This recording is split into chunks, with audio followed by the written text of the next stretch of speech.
যাচ্ছি বান্দরবনে আমাদের সহকর্মী এনে জাকিরের কাছে।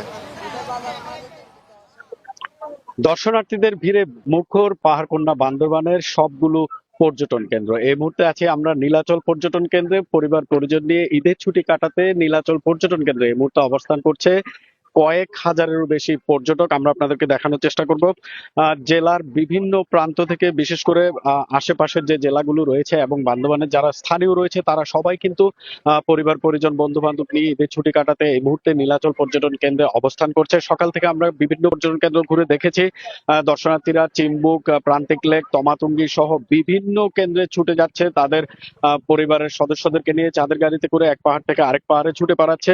মূলত ঈদের ছুটি উদযাপন করতে তারা পাহাড়ের যে বিনোদন কেন্দ্রগুলো, দর্শনীয় স্থানগুলো রয়েছে সেই দর্শনীয় স্থানগুলোতে ছুটে বেড়াচ্ছে। প্রতি বছর ঈদের ছুটিতে কিন্তু পাহাড়কন্যা বান্দরবানে প্রচুর পর্যটকের সমাগম ঘটে। এই বছর কিন্তু আজ ঈদের দ্বিতীয় দিনে দেশের যে পর্যটকরা এখানে আশানুরূপ আসার কথা রয়েছে সেই পরিমাণ পর্যটক কিন্তু আসলে এখনো সেখানে আসেনি।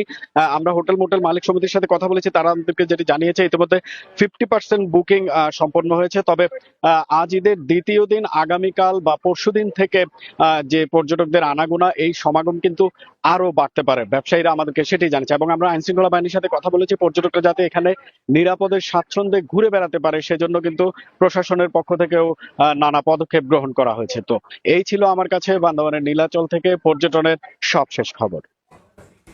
ঈদের ছুটিতে বিনোদন কেন্দ্রগুলোর খবর জানাচ্ছিলেন সহকর্মীরা।